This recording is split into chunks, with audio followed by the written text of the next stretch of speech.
ചെയ്യുന്നേ? അച്ഛൻ എത്ര നേരമായി വിളിക്കുന്നമ്മേ? വേഗം വാ. അതാ വരുന്നു.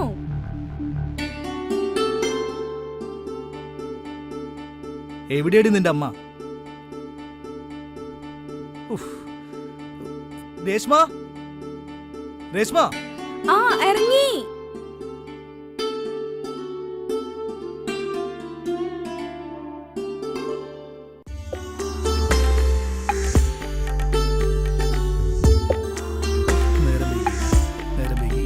അപ്പൊ അച്ഛൻ എവിടെ? അച്ഛൻ അവിടെ ഉണ്ട്. എത്ര നേരടി ഇത്? അച്ഛാ, അച്ഛാ, അച്ഛൻ ഇതുവരെ റെഡി ആയില്ല അച്ഛാ. എനിക്ക് വയ്യ, നിങ്ങൾ പൊക്കോ. തൊട്ടപ്പുറത്തെ വീട്ടിലെ കല്യാണമായിട്ട് പോയില്ലെങ്കിൽ മോശമല്ല അച്ഛാ. മാത്രമല്ല അവര് എത്ര വട്ടം വന്ന് വിളിച്ചത് അച്ഛാ. നിങ്ങൾ പൊക്കോ, ഡോക്ടർ പറഞ്ഞു കേട്ടില്ലേ? എനിക്ക് ശരിക്കും വയ്യ. അച്ഛാ, ദേ പോയില്ലെങ്കിൽ മോശാണേ. അച്ഛനൊരു വയ്യാകില്ല. ദേ വേഗം ചെന്ന് കുളിച്ചിട്ടൊന്ന് വന്നേ. മോളുട്ടി, എനിക്ക് വയ്യ, നിങ്ങൾ പോക്കോ.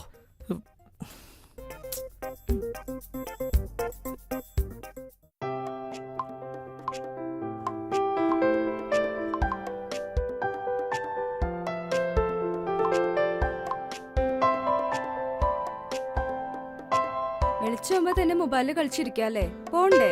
പോണോ? ഏ, പോയിട്ട് വല്ല ഗുണമുണ്ടോ? എന്താന്ന്? അല്ല, നമുക്ക് വല്ല കാര്യമുണ്ടോ? അപ്പൊ പോണ്ടേ? പോണ്ട. എന്നാ ശരി, എന്നാ ഞാൻ അച്ഛന് ചായ കൊടുത്തിട്ട് വരാം. ഓ ഓ ഓ.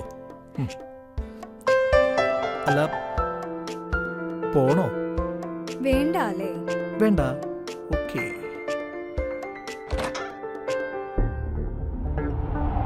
അച്ഛാ, അച്ഛാ, അരുണേട്ടാ, അരുണേട്ടാ, അച്ഛനെ കാണാനില്ല. അച്ഛൻ എവിടെ പോവാനാ? അച്ഛൻ ഇവിടെ എവിടെയൊക്കെ ഉണ്ടാവും. നീ ശരിക്കൊന്ന് നോക്ക്.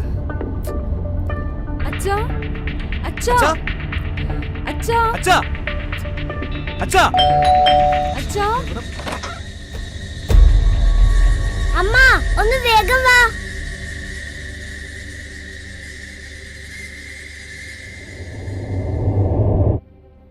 അച്ഛനിപ്പോ എങ്ങടാ പോയേ?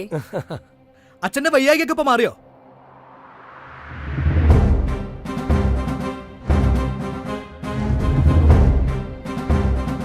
ആർക്ക് വോട്ട് ചെയ്യണമെന്നത് നിങ്ങളുടെ ഓരോരുത്തരുടെയും തീരുമാനമാണ്. പക്ഷെ ഞാൻ വോട്ട് ചെയ്യും എന്ന തീരുമാനം, അതാണ് പ്രധാനം.